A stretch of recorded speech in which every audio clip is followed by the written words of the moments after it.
Hello दोस्तों, welcome back to my channel doctor Yashasvi Medex. पदार्थ विज्ञान में हम पढ़ रहे हैं कार्य कार्य सिद्धांत।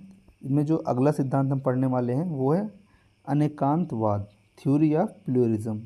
ठीक, तो आगे बढ़ते हैं। अनेकांतवाद का सिद्धांत जैन दर्शन ने वर्णित किया है। तो जो जैन दर्शन है ये नास्तिक दर्शन के अंदर आता है। अब इसके हम हाइलाइट्स देख लेते हैं, मुख्य बिंदु क्या क्या हैं।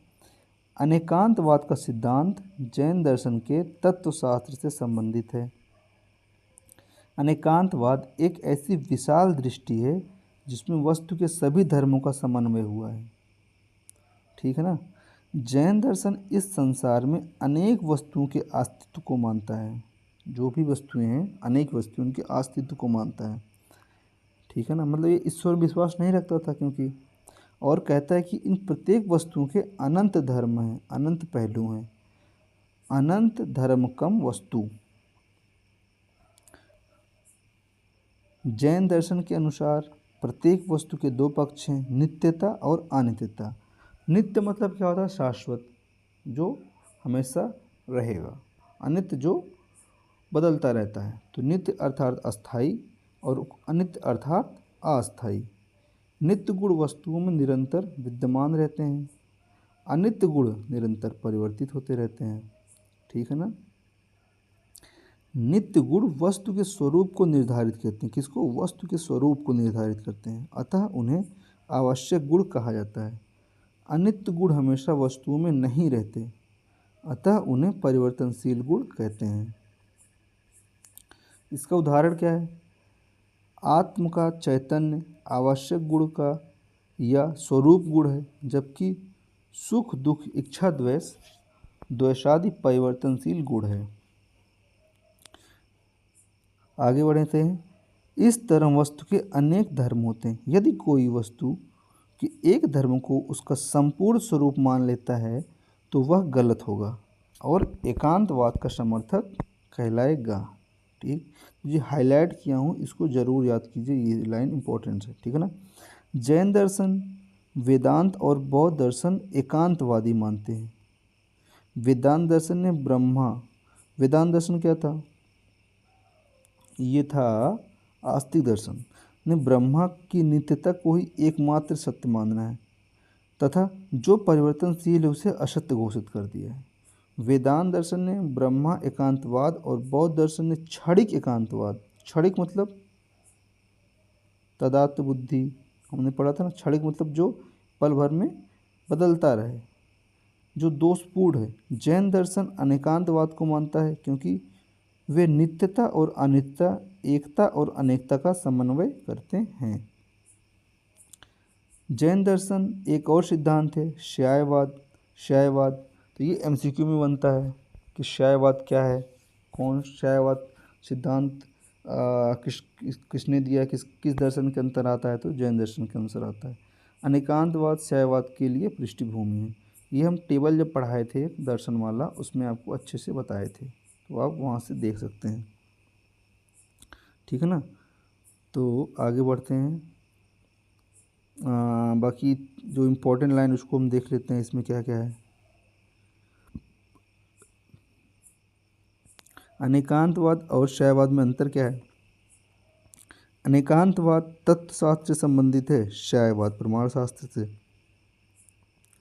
किसी वस्तु से संबंधित हमारा निर्णय सभी दृष्टियों से सत्य नहीं होता, अतः प्रत्येक ज्ञान के आगे स्यात् जोड़ देने से वह उचित प्रतीत होता है। इसका उदाहरण क्या है? स्यात्, यह टेबल पीले रंग का है। स्यात् सृष्टि अव्यक्त से निर्माण हुई है, आदि। आगे क्या है? इसे अच्छी तरह से समझने के लिए जैन दर्शन ने छह अंधे और हाथी का उदाहरण दिया है। छह अंधे हाथी के आकार को जानने की जिज्ञासा से हाथी को स्पर्श करते हैं।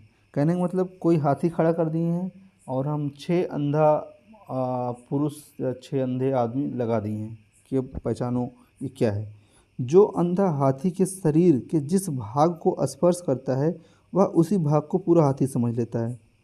जैसे कि कोई अंधा व्यक्ति है, कोई अंधा व्यक्ति वो हाथी नहीं देखा है और हम उसको कहते हैं कि ये हाथी है। तो मान लीजिए कोई हाथ पकड़ा उसका, उसका जो पैर पकड़ा वो कहेगा भाई ये हाथी है, वृक्ष का तना है। अब देखिए इसमें डिनोट कैसे किया, बहुत अच्छा डिनोट किया है। जो अंधा हाथी के सूंड को पकड़ता है वह हाथी को सांप की तरह समझता है। जो कान को छूता है वो हाथी को कपड़े के पंखे की तरह समझता है। जो दांत को छूता है वह हाथी को भाले की तरह समझता है। और जो पैर को पकड़ता है वह उसे वृक्ष के तने की तरह समझता है।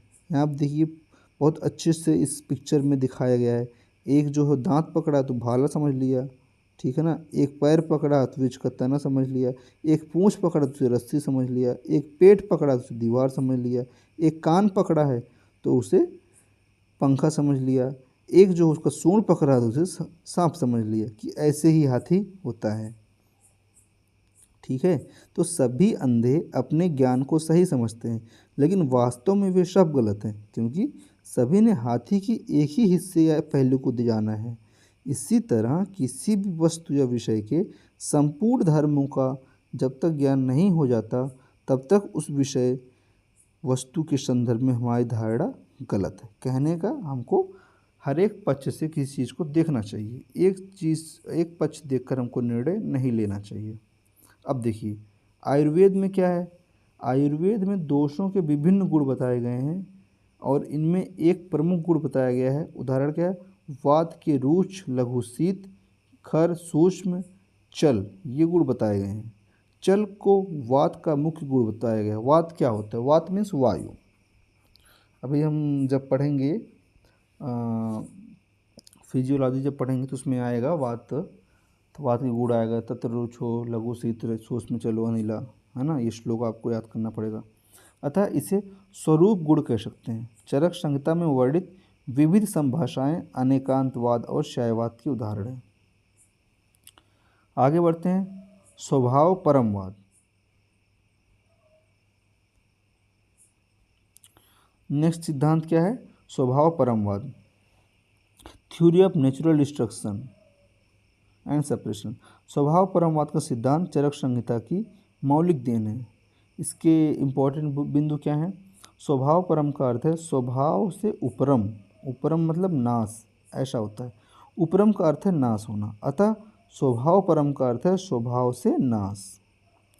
जायन्ते हेतु वैषम्याद्विषमो देह धात्वा हेतु साम्यात समस्तेषां स्वभावो परम सदा। धातुओं की उत्पत्ति या पुष्टि जिन हेतुओं से होती है, यदि उन हेतुओं में विषमता हो तो देह धातु में भी विषमता हो जाती है। यदि हेतुओं में साम्यता हो तो धातुओं में भी साम्यता रहती है, परंतु धातुओं के विनाश में कोई कारण नहीं होता, अर्थात नाश स्वतः होता है। इसका मतलब ये था, ठीक है ना। अब जो नेक्स्ट श्लोक क्या है, स्वभावात् विनाश कारण निरपेक्षातु परमो विनाशा स्वभाव परमा। विनाश करने वाले कारणों के अनुपस्थित रहने पर भी उनका मतलब धातुओं का विनाश स्वभाव से होता है, इसे स्वभाव परम कहा गया है, ठीक है। फिर लास्ट क्या है, प्रवृत्ति हेतुर्भावनाम न निरोधे अस्ति कारणम।